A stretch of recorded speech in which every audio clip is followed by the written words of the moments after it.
I can cook, and then it maybe be a gateway for you to continue the journey into cooking, because it is such a life skill that gives you so much joy, I think. Now I understand. And the funk is not too much for you? Sometimes we think that foreigners won't like things because it's too strong or it's too salty or too spicy, but I never say to my friend, oh, I like that restaurant because they change it for the Western flavor. Yeah. I always say, oh, I like that because it's really authentic. It's something you can't, it tastes like it would taste in that country. And I think this dish is, for me, it's like it's so authentic. It has that real flavor of Korea.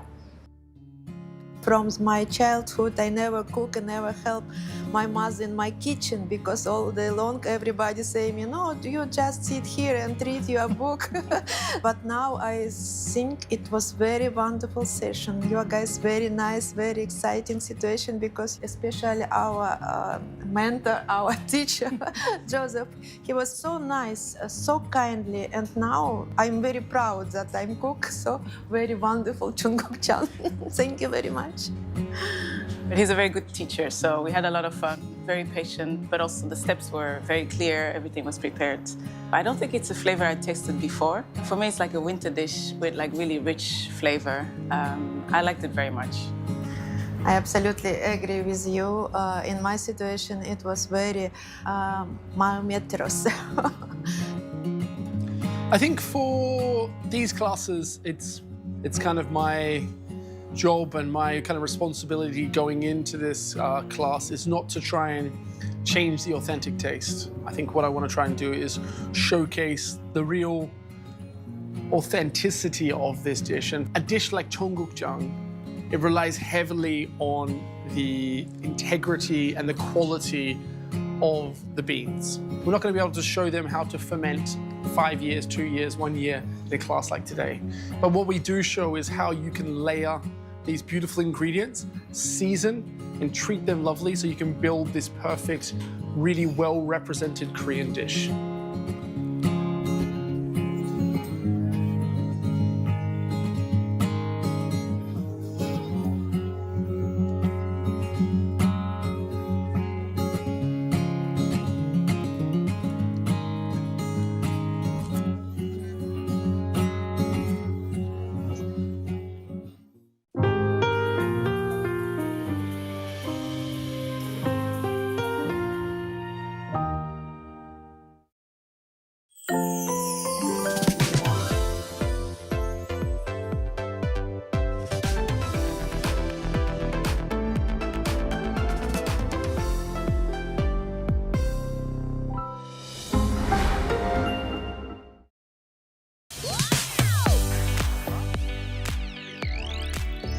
On behalf of the government and the people of the Democratic Republic of Timor-Leste, I would like to warmly congratulate Arirang TV on its 30th anniversary.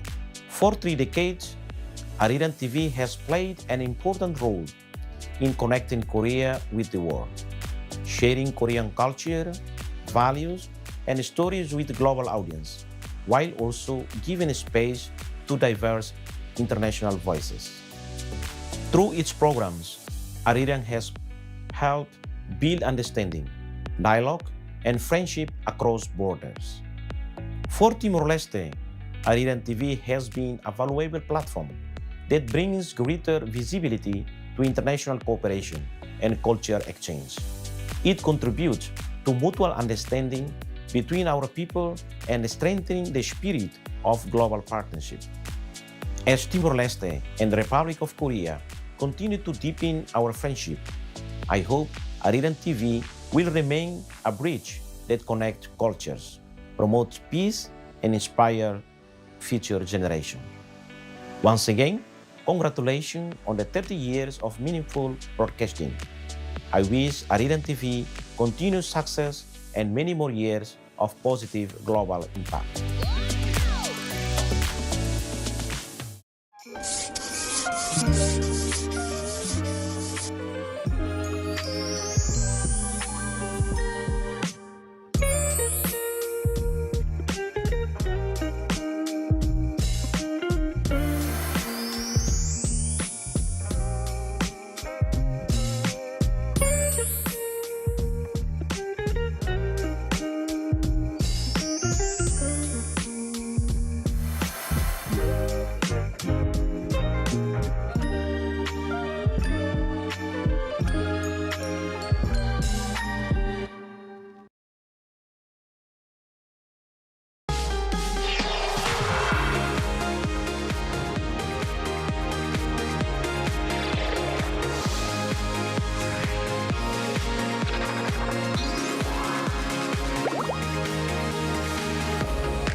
감사합니다. Welcome to K-Culture Dive, where we dive deeper into the heart of Korean culture with K-entertainment issues, AI culture news, and today we connect to our K-correspondent in the US to talk about the BTS fever there.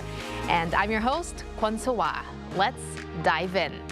Joining me this Friday is our co-host Walter Lee. Walter, happy Friday. Happy Friday, Soa, and happy Friday to every one of our viewers watching at home. I'm Walter Lee, here to co-host next to Soa and give you the latest in Korean entertainment news. All right, let's get started with K-Inter News, Walter. And why don't we start with something different than usual? Maybe BTS? I'm being slightly sarcastic here. Yes. But yes, BTS, they reached some impressive rankings on Billboard this week. But we're going to talk about another chart that they're started to top. Yes, I mean, I'm sure this is not going to be the only chart they're also going to top along the way. But according to Arirang Japan, on Wednesday, BTS's song Swim, obviously their title track or their lead song, ranked #1 on the weekly streaming chart. Now, the track showed a steep rise because it actually debuted at number 27. So it shot up within a week.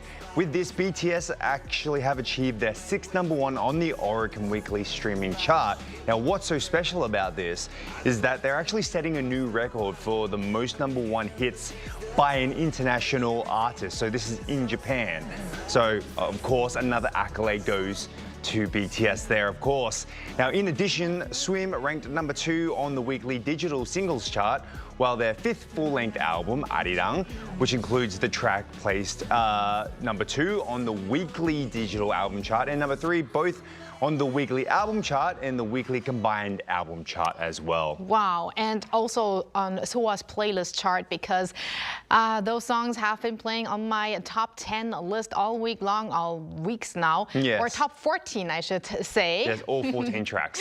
Right, but yeah, let's move on to another record, Walter, that is soon going to be released. Very soon indeed, so we're talking about legendary singer Park Hyo-shin, and he will release his new EP called A&E on Friday, so that's today of the time we're recording, at 6 p.m. Korea time.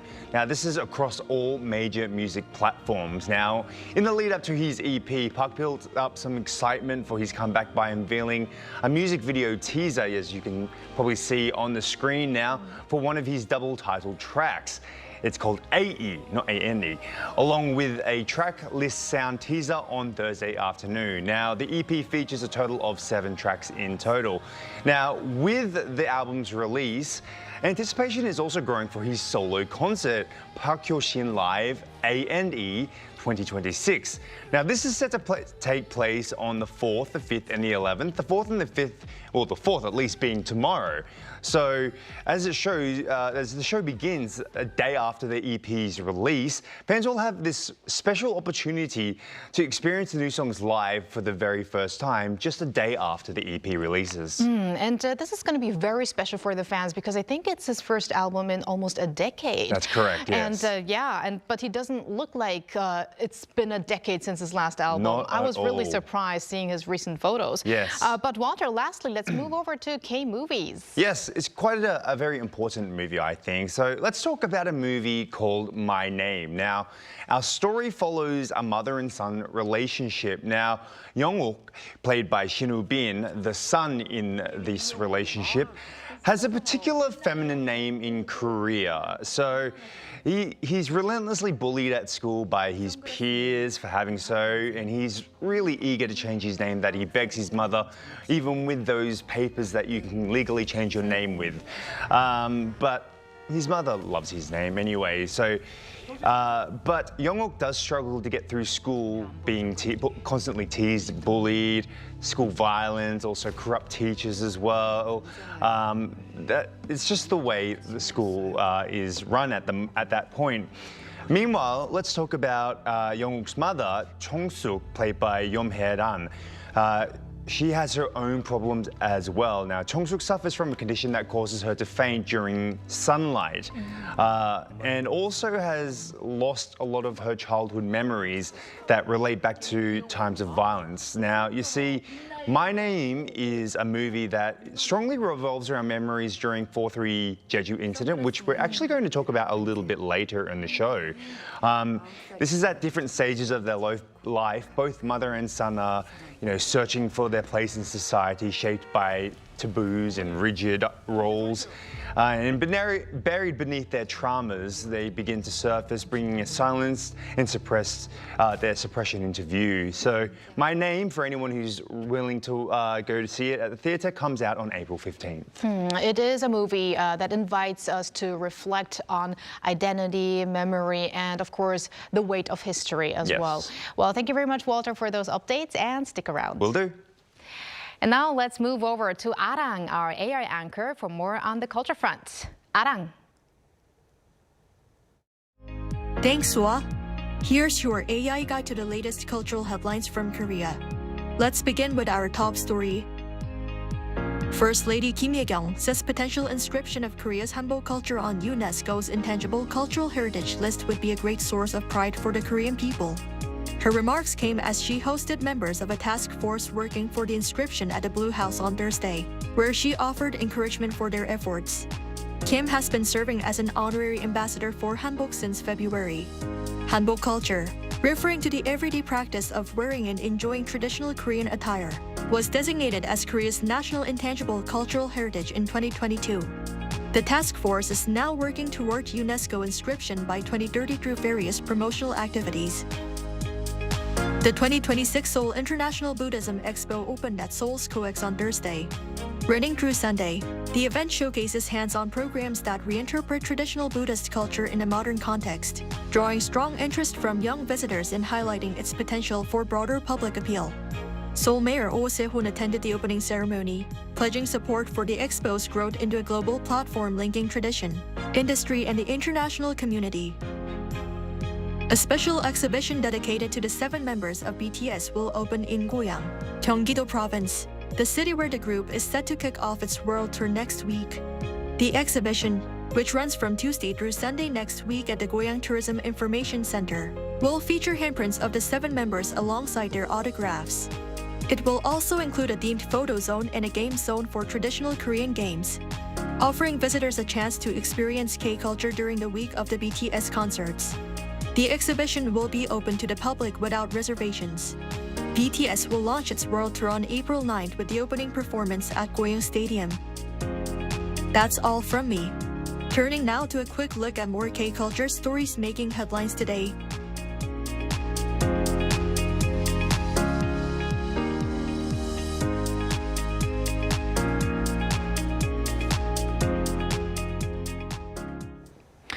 The global recognition of author Han Gang's We Do Not Part at the National Book Critics Circle Awards has renewed international attention to the historical tragedy at the heart of the novel, the Jeju 4/3 incident, marking a meaningful encounter with its English translator ahead of the commemoration.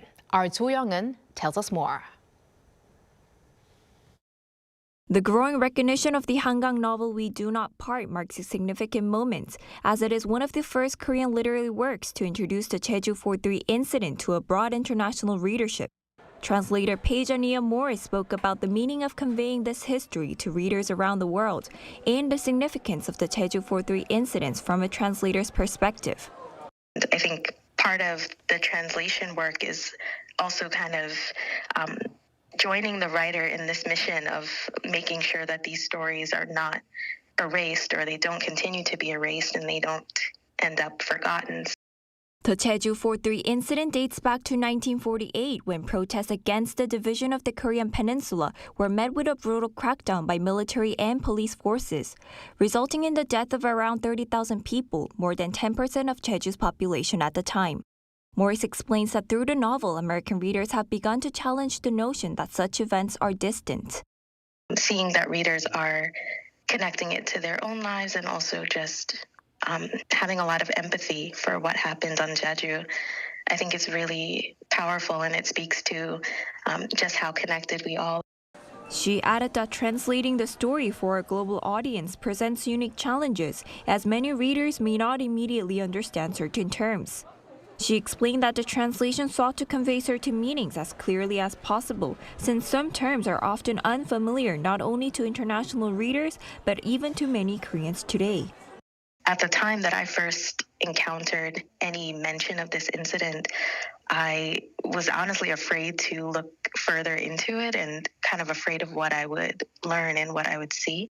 Her process involved extensive archival research, including reviewing video footage and articles mentioned in the novel, in order to vividly bring those scenes to life. Moore says she has been both happy and humbled by the global response to the novel, particularly the positive reception among English-speaking readers. Incredible world of Hangang's writing, a lot of her writing dealing with these historical moments that would otherwise have been kind of forgotten or swept aside or covered up or kind of limited just to Korean readers. 조영은, 아리랑 뉴스.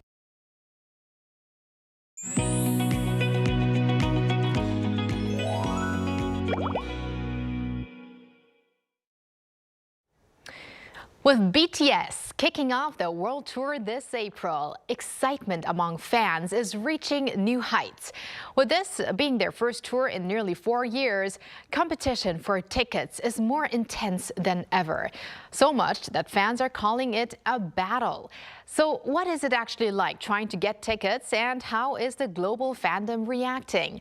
We connect with our K-Correspondent, US-based content creator Kaylee today to hear firsthand about her BTS ticket buying experience. Hello, Kaylee. Hello, Kaylee. Hello, nice to meet you. Nice to meet you. I see you're having your army bomb right there in your hand. But Kaylee, we hear you were able to secure tickets for the BTS tour. So how did it go? Could you please walk us through the process? Yeah, absolutely. My ticketing experience was all over the place. There were both happy and sad tears, but in the end, I was able to secure the tickets that I wanted. And I'll be seeing BTS with some of my closest friends and also my family. But the BTS ticketing process is unique, especially because of the ARMY membership, which is wonderful because it gives a lot of fans the opportunity to get tickets that might not be able to. But it also just makes the process a little bit more difficult. You have to buy the membership, you have to sign up for pre-sale, you have to make sure you have your code, you have to know what stops you want to do, what seats you want to get, and then dealing with Ticketmaster and a number of other ticketing platforms in itself is a game as well. So it can be very stressful, but it is always worth it. Well, we are very happy for you. But Kaylee, I just want to quickly ask you, if you are going with your family and friends, does that mean that you all are sitting in the same row, or are you like at different places? We are all sitting together, thankfully. It worked out that way. Great, okay. And are you also part of this ARMY membership at the moment? Yes, yeah. I am usually almost always a member, and it's a yearly renewal thing, so it's pretty simple. Okay, now for me, I just can't handle that sort of pressure of lining up and having to, anticipate the moment when the countdown begins. But for you, was there a particular memorable moment during the ticketing buying process? I can imagine that it was more nerve-wracking than it was probably anything else. To me, when I watched your video, I was like, even though I know you secured the ticket, I was still a bit shocked as well. But what was the situation like at the time, and just how intense did the competition feel? It is very, very intense. I am grateful to have a lot of friends that ticket with me. I was on a call with probably 6 people at a given time, and we kind of just cycled through it depending on who needed tickets. But it's definitely a battle, as you said, and it's stressful. But in the end, we were successful, and that is, what matters the most. Fantastic. Now, getting hold of BTS tickets is often described as a battle, as we have been continuously saying, due to the fierce competition. So since you were successful across several cities, could you share your personal strategies or tips on how best to prepare? People ask me this all the time, and I really do think it is mostly based on luck, which is not the answer that people like to hear. But there are a couple things that I usually recommend. So, planning as much as you possibly can, and then I also think it's important to manage your expectations. So you need to become an expert in your pre-sale code, the process, the ticketing platform. There are a ton of tutorials out there. I myself have put out quite a few that I'm grateful to help people get tickets with in that. But do your research, make sure that you know exactly what the pre-sale process looks like, what you have to do to get the tickets. Is it Ticketmaster, SeatGeek, any of the different ticketing platforms out there, and then have a plan, but understand that things might not go to plan. So, you have to have a plan A, B, and C. And I know a lot of fans want, the highest tier and VIP and barricade, but I always tell people that if you go in with the, expectation being that you're seeing your favorite artist and you're going to be happy regardless of what seat you get, then, you might even be surprised and get closer than you thought. Now, to be honest, it doesn't sound like pure luck. It does sound like you do have to have some strategy there. Yeah. A little bit. Like last time I bought concert tickets, all I had to do was just quickly put a seat in and I was fine, but I never had to go through all this process, and even going through YouTube tutorials like you said you teach as well. It's unbelievable the amount of attention that BTS is getting. I mean, well deserved as well, but I'm also a little curious about the venues and what the concert spaces are like, and what kinds of events are usually held there. Have you been there before yourself? I have been to a couple of the venues that BTS will be playing. They're actually going to be playing SoFi Stadium, which is 70,000 capacity, and it's actually the first venue I ever saw them at in 2021. I'm also going to be seeing them at MetLife Stadium, which is my local stadium, but I've never been there. There has not been an artist big enough that I've wanted to see until BTS, so I'm very excited. But they're all sports venues. We're big on our sports over here. I'm not a big sports girly, but they take over the entire city. They're playing stadiums, like I said, of 70,000 people. And not only are they playing those stadiums, but they're playing them multiple nights. So I think SoFi, they're doing 4 shows. MetLife, they're doing 2. There isn't a stop where they're doing 1 show. I don't think so. So they're, big enough to fill these. And there's a lot of events that they're doing there. So these are events that bring about traffic alerts, extended transportation, you name it. I think wherever BTS goes in the United States, the city is going to know and have to be prepared.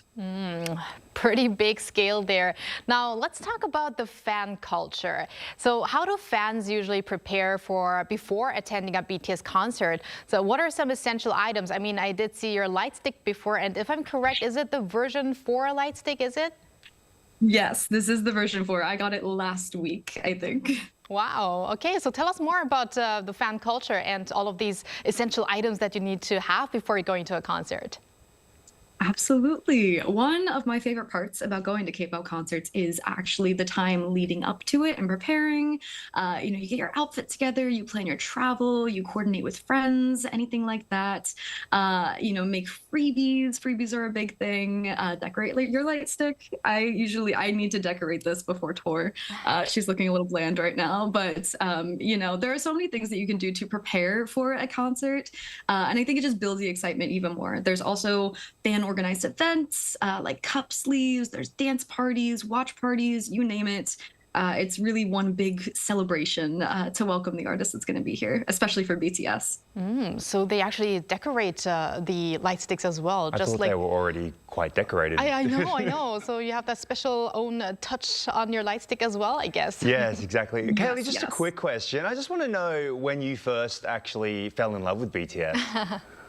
Oh gosh, that's one of my favorite questions. It was 2020 in the height of COVID. I was going through the darkest time of my life, unfortunately, but they were able to pull me out of it, and they have completely changed my life ever since, and I'm very grateful for it. So I'm excited to see them. That's awesome to hear. And now that you're 6 years into your fan culture life, what kind of fan culture can be seen on site? Also, what do fans typically do together while waiting for the concert to begin, apart from, obviously, they always start to sing songs ahead of time and they all get together, trade cards or something. Is there anything else that I've left out? Yes, actually. People often ask me, what time should I get to the venue? Is it too early to go to a concert? Anything like that. I truly don't think there is a time where you can go that is too early for a concert because there's always something going on. Like you said, they're usually playing the music, there's people singing along, but there's also, fan organized events like freebie trades, random dance plays. Recently, there have been more official things on venues, so like merch booths, fan experiences, exclusive collectibles, photo cards. I remember when I saw BTS in LA in 2021, we were actually late getting into the venue because there was so much around. We missed the first two songs, which wasn't ideal, but there was so much happening, so many different events, so many things to make sure that you are a part of. So get to a concert early, and yeah, there's so much to do. All right, be early at the concert. That's the most important thing, I guess. But Kaylee, let's talk about another concert, actually the comeback event held at Gwanghwamun Square here in Seoul. And it was recently also live streamed on Netflix, drawing reactions from fans around the world. You probably watched it. And what has been the response among the fans in the US and among your friends or family? Oh, I've watched it a few times now, but I would say the response has been absolutely huge. We've been waiting to see anything of them for so long now.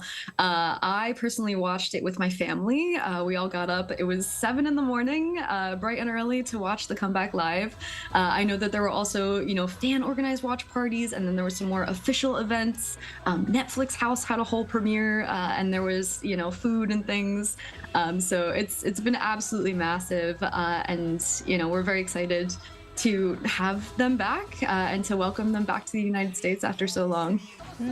Now, Kaylee, since you probably communicate with other fans from around the world, maybe, do you also notice differences in the fan reactions by country? Like, how would you describe the viewing style or characteristics of American fans? Ooh, I do have a couple international Army friends that we all, were texting back and forth about everything. I think, across the world, it's just the energy and so much love for the boys. I wouldn't say there's anything particularly unique. I'm not sure if other countries have, watch parties. I saw a couple of videos. So I do think everyone was, celebrating in their own certain ways. And this is an impromptu question, Kaylee, but you probably also listened to all the tracks on the album. So what is your thought on this 5th full-length album of BTS? And maybe what's your favorite song?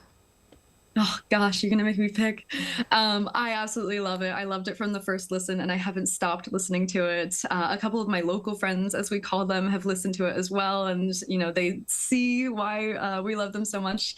I would say my favorite. Okay, what I've been saying, my favorite track is Normal, but I also really love One More Night and Like Animals. If I had to. Okay. Well, okay, and similar to us, actually. Yeah, exactly. Yeah. So with those very special VIP seats secured, what are you looking forward to the most? And what practical tips would you offer fans waiting for the concert or trying to get one of those elusive tickets?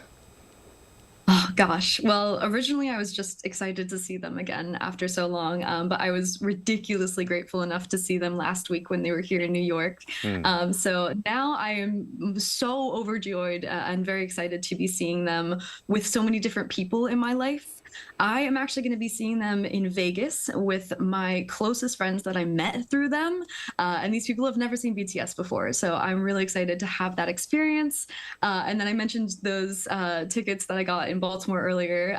My mother is actually going to be taking one of those. So I'm going to be taking some family members to see them as well. So that's probably what I'm most excited about, just to spend this time with people that are dear to me in my life, and to also just be, surrounded by ARMY's energy again. I got a sample of it last week when they were here, so I'm overjoyed, and I can't wait to see what it's going to be like for a whole concert. In terms of preparation for fans that are trying to get tickets or planning to have concerts, if you're going to a concert, have your outfits prepared. That's probably my most favorite part about this. But you can wear whatever you want. Decorate your light stick if you have one. Prepare freebies. All of that. I know concerts can be stressful at times, but just make sure to have fun. If you are going to be ticketing, best of luck. I send you all of my luck and manifestation vibes. Make sure you're prepared. Like I said, watch those ticketing tutorials. There's plenty out there. But I think when it comes to all of the prep and everything, if you just go with the expectation of, seeing your favorite artists and having a good time and making it a memorable experience, then I think you'll have one of the most unforgettable nights of your life.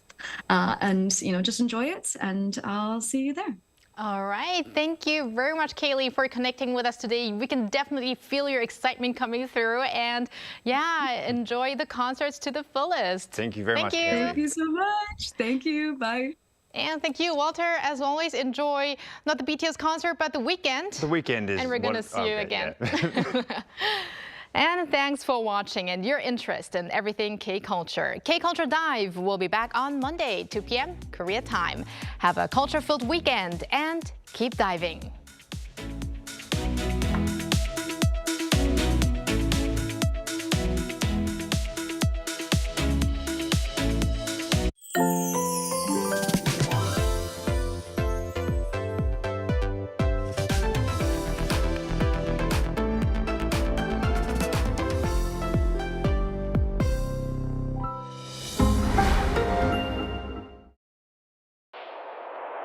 The snow is accumulating rapidly.